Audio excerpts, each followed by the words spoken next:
Emma, I want to divorce you. All right. Regardless of the reason, I can't live with someone who has cheated. Let's get divorced immediately. I printed the divorce papers from my computer and placed them in front of Tom. Sign these right now. I'll sign them afterward, and we'll file them immediately. I'm sorry for hurting you, but thank you for understanding. We'll be happy. As Tom and Alex were about to leave, Alex approached me and whispered in my ear, Now I can live in luxury. Sorry for taking Tom from you.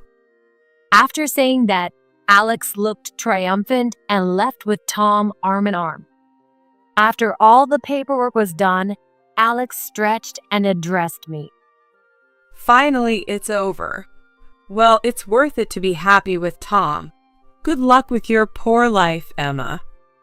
With a triumphant expression, Alex looked down on me and laughed. When I didn't respond, Tom looked puzzled and interrupted the conversation. What are you talking about? Poor? What do you mean by that? What? Because you're a high earner and Emma is a housewife, so she won't have any income now, right? Hearing Alex's words, Tom burst out laughing. What are you talking about? We're the ones who'll be living a poor life. My name is Emma, and I'm a part-time homemaker. My job is very demanding, and I often have to be away from home. The one supporting me through all this is my husband, Tom. Tom takes care of all the housework in my place. He's a full-time stay-at-home husband. Even though we've only been married for 3 months and I often have to be away from home despite being newlyweds, Tom never complains about me not being able to help much with the housework. He always takes care of me when I come home tired from work, and I'm truly grateful to him. We've built our harmonious marriage, but little did we know that this situation was about to change drastically with the arrival of a certain individual. One day, when I got home, Tom started talking to me. Hey, can I invite my old friend over sometime? Sure, but that's unusual. You don't often invite people over. We ran into each other recently and really hit it off. We decided to meet up again, and I wanted to introduce my friend to you, Emma. Tom explained with a big smile on his face. Seeing him smile made me smile too. All right, thanks for letting me know. I think I can take the next weekend off, so can you arrange it? Got it. Thanks, Emma. Tom looked happy and immediately started messaging on his phone. I've hardly ever seen Tom angry or in a bad mood. I love Tom's kind and straightforward nature and his genuine, carefree smile. Tom's old friend is named Alex, and he was free next weekend, so he was coming over. Since Tom thinks so highly of him, he must be a great guy. I was looking forward to meeting Alex too. This weekend, Alex is coming over to our place. Tom has been cooking various dishes since the morning to entertain Alex.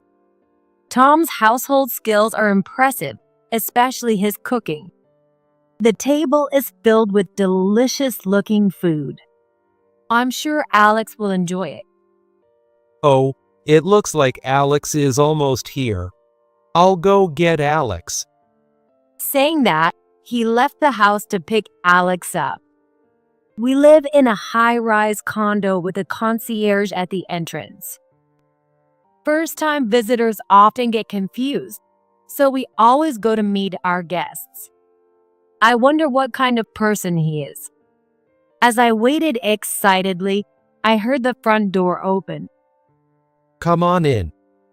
Thanks for having me. Hearing their conversation, I felt a bit puzzled. The voice sounds a bit high for a man. When Alex walked into the living room, I was surprised.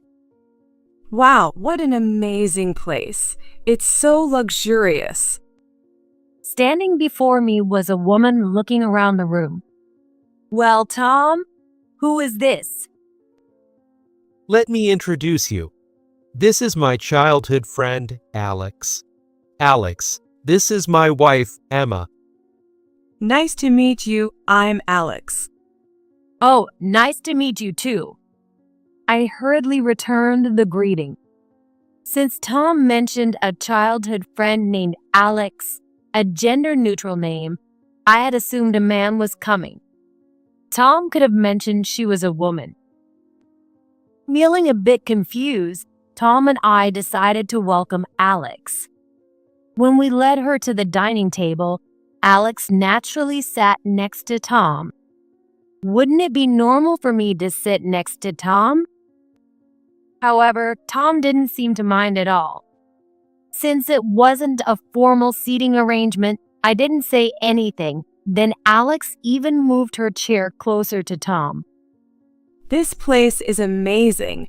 The furniture is so luxurious and everything looks fantastic. Isn't it? We can live like this thanks to Emma. Really?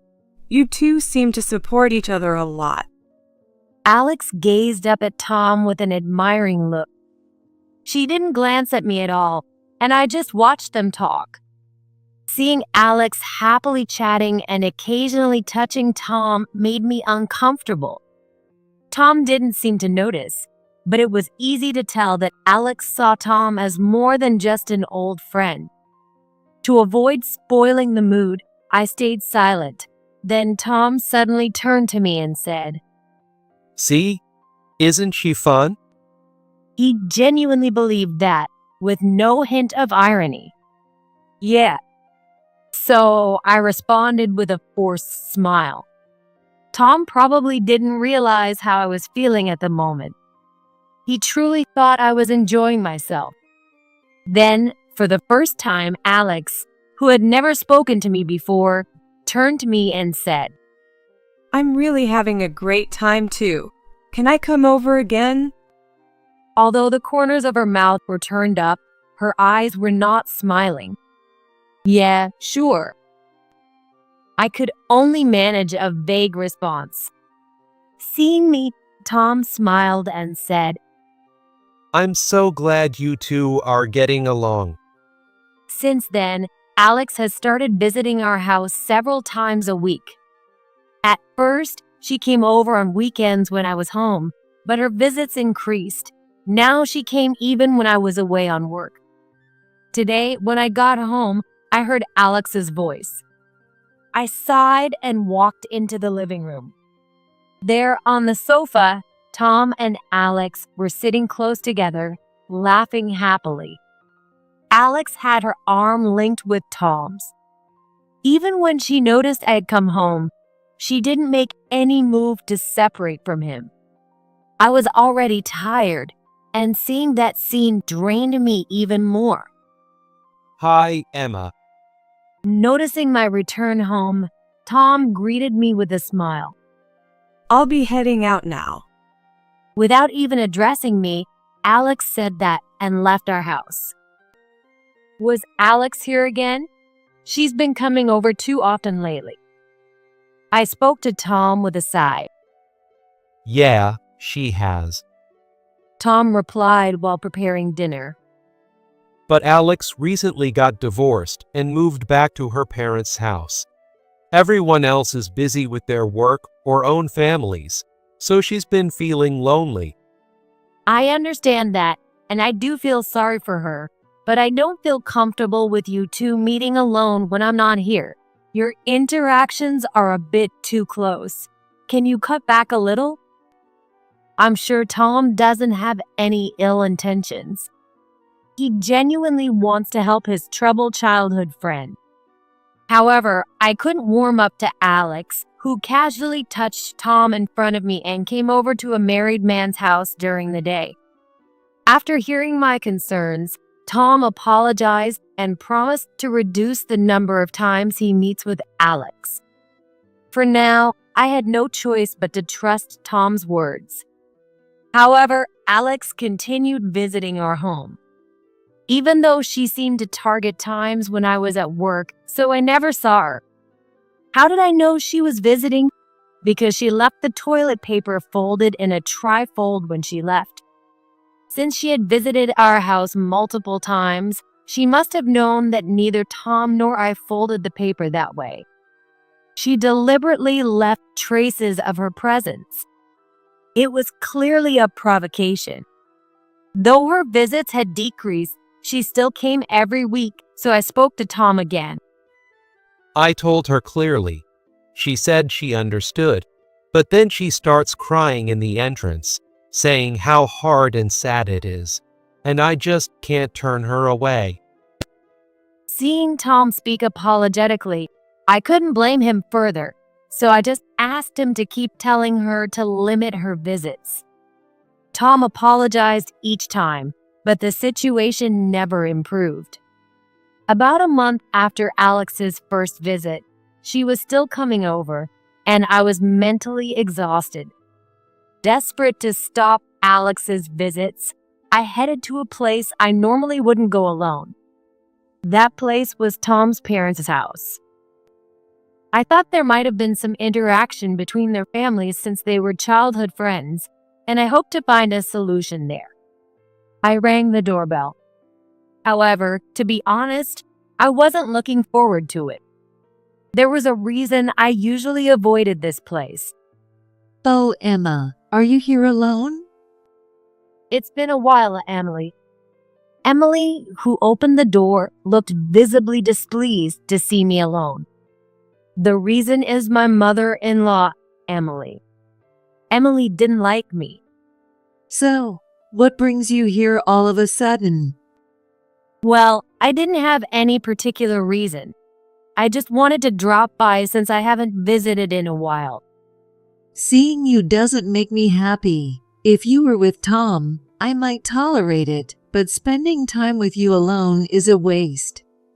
Hearing such blunt words directly was almost refreshing. If I tried to argue back, it would only add fuel to the fire and make her even more unpleasant. The best strategy was to force a smile and let it slide. You're not cute at all. If only someone like Alex had become my daughter-in-law, we would have had a much better relationship. I was surprised to hear Alex's name from Emily. If I didn't bring up the topic skillfully, she might become suspicious, so it might have been fortunate that Emily mentioned her first. Emily continued talking, ignoring me.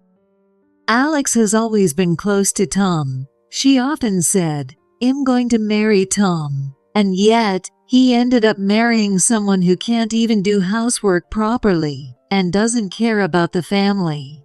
I'm truly disappointed. I'm sorry. I know I have many shortcomings. Without making any excuses, I apologized. Still, Emily ignored my words and kept complaining about me. He should have married Alex. If Tom ever ends up marrying Alex, Emily would undoubtedly be overjoyed. With these thoughts, I absent-mindedly listened to Emily's complaints. About 2 months after Alex's first visit, she continued to visit our house. By the time I had grown numb to the sight of the tri-fold toilet paper, it happened. Emma, I need to talk to you about something important. Tom, who usually had a cheerful expression, spoke to me with a serious look on his face that day. Sensing the gravity of the situation, I felt a wave of tension. Yeah, what is it? Are you free this weekend? I want to have a serious talk. I'm free, but can't we talk now? No, I'd prefer the weekend. Okay, thanks. Tom left the living room. What could this important talk be about? I thought we had a good relationship when it was just the two of us. Is this something we need to discuss about Alex? I had a bad feeling. I felt conflicted, wanting to get the talk over with, but also dreading the arrival of the weekend. When the promised weekend arrived, my suspicions were confirmed. Alex was there, looking as if she belonged. Tom started the conversation. Emma, I want to divorce you. I had a vague sense this might happen. I thought our marriage might be in trouble, but I still believed he would choose me in the end. We haven't even been married for 6 months, and because of just one woman, it's ending so abruptly. I felt dizzy, as if I had been hit. I like being relied on. With you busy at work, I felt needed taking care of the house. It made me feel like I was supporting you. I felt the same way. I believe that we should get rid of the fixed ideas that men have to work outside and women have to do housework. I thought we could support each other by doing what we were good at and what we enjoyed. I thought we could do that together. But Alex can't do anything. She can't live without me. I need to support her. Tom genuinely believed that. His desire to help those in need and his urge to be a support for others were sincere. However, I questioned if it was right to abandon his wife to help someone else. When I glanced at Alex, she had her head down but didn't look remorseful at all. Someone who truly felt remorse wouldn't be sitting back on the sofa with her legs crossed. She was probably looking down on me, satisfied that she had finally taken Tom away. This inability to notice such things might be Tom's flaw. I felt ridiculous for taking this so seriously. Tom's nature wouldn't change. Although he might feel some guilt towards me, his actions were driven by his desire to help. Seeing his actions as motivated by a sense of service, I realized that even if I didn't agree to the divorce, he wouldn't sever ties with Alex. Thinking that this would be a lifelong issue as long as I stayed married to Tom, it seemed the quickest solution was to get divorced now. All right, regardless of the reason, I can't live with someone who has cheated. Let's get divorced immediately. I printed the divorce papers from my computer and placed them in front of Tom. Sign these right now. I'll sign them afterward, and we'll file them immediately. Tom looked taken aback by my swift action, but began filling out the papers on the spot. I'm sorry for hurting you, but thank you for understanding. We'll be happy. Tom handed me the signed divorce papers.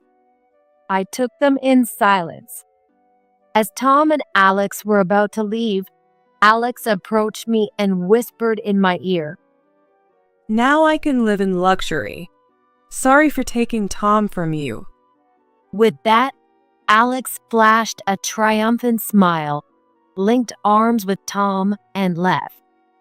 She seemed to have misunderstood something significant, but I had no obligation to correct her now. I decided to handle our divorce through a lawyer and settle things out of court. Since we didn't have children, we mainly needed to discuss the division of assets. Today, Tom, Alex, and I were scheduled to meet at the lawyer's office to discuss matters.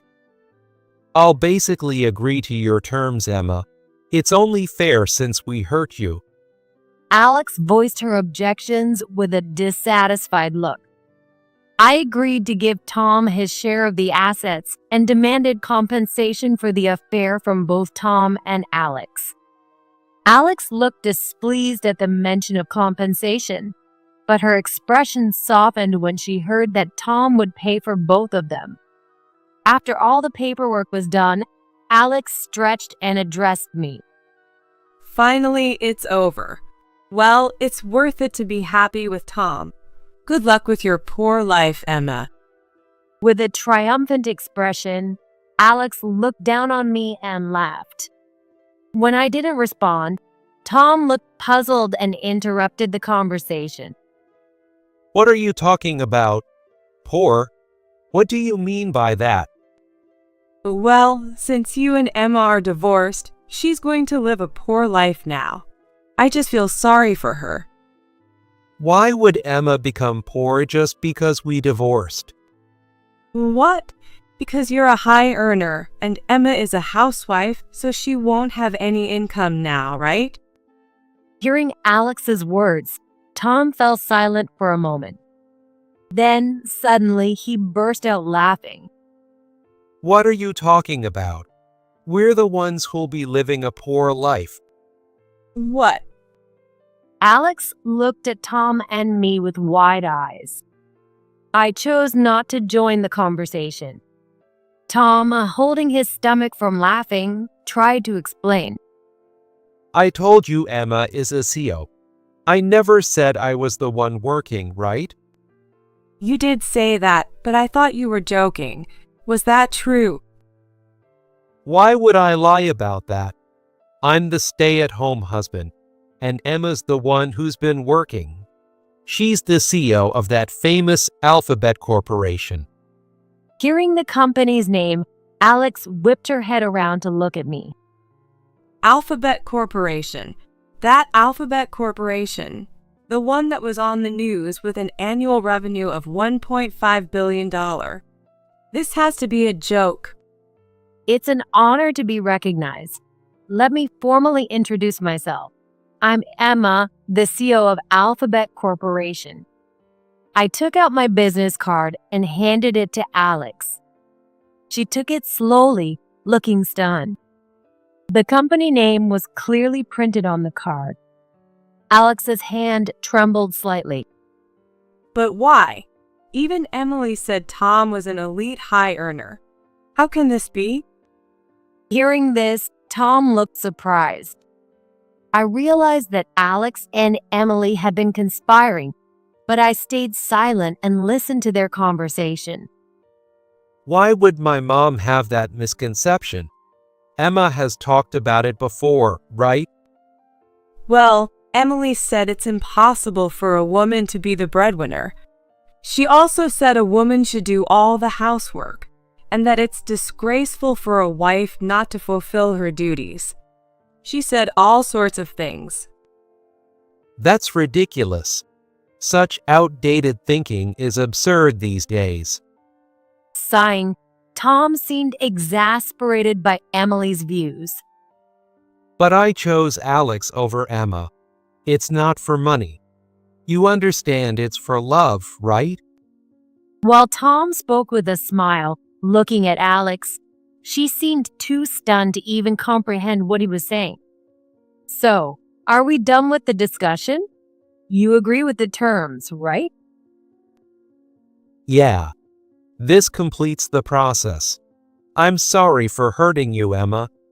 I'll make sure not to get involved with you anymore. Yes, please do. And make sure to tell Alex and Emily, who are in shock, not to contact me either. Got it. We'll be going now. Tom supported Alex, who seemed too weak to walk on her own, and they left the lawyer's office. To hear that the person she took for money was actually a stay-at-home husband must have been quite a shock. I seriously doubt they'll be able to maintain a good relationship moving forward. However, that's no longer my concern. Finally free from all the trouble, I felt a weight lift off my shoulders. One day, after returning to single life and juggling my busy but carefree schedule, my secretary informed me that a woman was causing a commotion at the entrance, demanding to see me. It didn't seem like she was a business associate, and despite attempts to get more information, she kept insisting, "Get Emma." With a sense of foreboding, I instructed my secretary to escort her to the reception room and asked to be present. As I entered the room, I found Alex, as expected. She was breathing heavily and looked desperate. I slightly regretted giving her my business card. "Why did you come to my office? Don't you realize causing a scene at the entrance is disruptive?" Because I don't have your contact information, and when I tried to go to your house, the concierge wouldn't let me in. I had no other way to talk to you, so I had to come here. We settled everything during the negotiation. I never wanted to see you again. I didn't want to come here either. Alex slammed her hand on the table. My secretary looked annoyed, but I signaled her to stay calm. Well, yes. I came here to complain to you. Complain? Yes, you said you split the assets, but what is that amount? For the CEO of such a major company, you're really stingy. Alex ranted quickly. She seemed extremely desperate. I'm not stingy. The amount is fair. Liar. It's the truth. I didn't think she would back down easily. Though it felt troublesome, I decided to explain the situation. First of all, Tom and I were married for only 6 months. I properly split my income from that period. Since Tom also paid for your compensation, it's only natural that the amount you received is less than expected. Hearing compensation, Alex was taken aback. Tom had paid the compensation for both himself and Alex. She looked frustrated as she understood why a few $10,000 had disappeared. Still, why can't we live in that high-rise condo? The house and furniture are all marital property, right? It's unfair for you to keep it all to yourself. As Alex continued to argue, I grew tired of dealing with her. I lowered my gaze and explained calmly, I remember how you looked around the house uncomfortably when you first visited. If I had bought the condo and furniture after marriage, you'd be right. They would be marital property. What do you mean? That condo and all the furniture were purchased before I got married. So they're all mine. You don't have any chance of living there. Faced with this stark reality, Alex couldn't hide her shock. She looked devastated and muttered in a barely audible voice. But I thought that by marrying Tom, I would get all the wealth, the condo, and the luxurious furniture. Sorry to burst your bubble, but you did get a kind husband who's good at housework. Be satisfied with that. Yes, that's the problem. Hearing my words, Alex suddenly raised her voice, snapping back to reality. What do you mean? Tom tells me to work. He says, I'm suited to being a stay-at-home husband, so you go out and earn, even though I married him thinking I wouldn't have to work and could live comfortably. If one partner is a stay-at-home spouse, it makes sense for the other to work. Alex is being unreasonable, but I have to admit Tom is partly to blame here. He could be a stay-at-home husband because our life together made it possible. For someone like me who loves to work, a partner like Tom, who takes care of the housework, is ideal. I've been living with my parents my whole life and never had a proper job. Right now, I'm juggling multiple part-time jobs, but I can't get a full-time position, so I can't earn a stable income. Tom doesn't get mad, but he says, with my skills, I can make good meals on a tight budget. Let's work on saving money together, which is too annoyingly positive. True, he does have that annoying trait. Tom's ability to stay positive is one of his strengths, but he was also inconsiderate and sometimes irritated me. He was saying things like, even if we live a poor life, it's fine as long as we're together. I'm confident I can cook different meals every day so you won't get bored. I felt good thinking you would be the one struggling with a poor life. If it's like this, I shouldn't have married Tom. I don't want him anymore. You can have him back. In the end, she's frustrated because she can't live the luxurious life she imagined. Forced into a poor lifestyle with a nice but ineffective husband. Because she's only thinking of herself, she's getting what she deserves. Maybe she couldn't feel better without taking it out on me and blaming me, even though it was all her own fault. But none of that mattered. I don't care about your feelings. And for whatever reason, I don't need a man who cheated. Is that all? If so, you can leave now." As soon as she said that, the secretary promptly called security guards without waiting for Alex's response and had her escorted out. I could hear her yelling in the hallway, but the sound gradually faded away.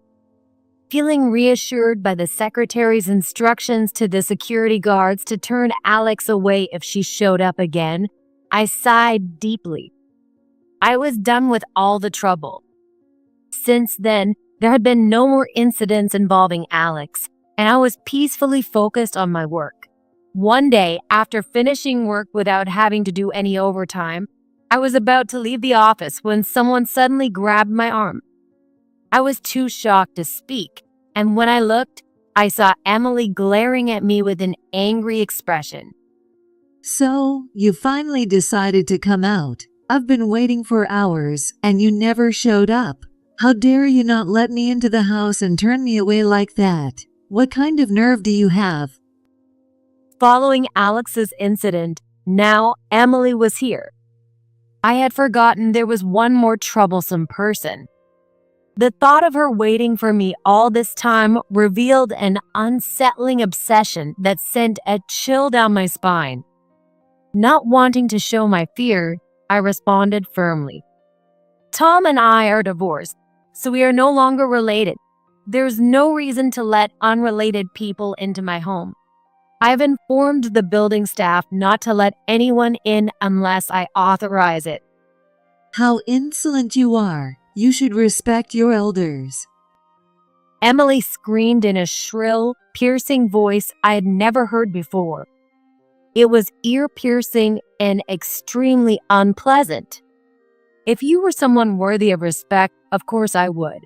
But there's nothing respectable about you. So, what do you want ambushing me like this?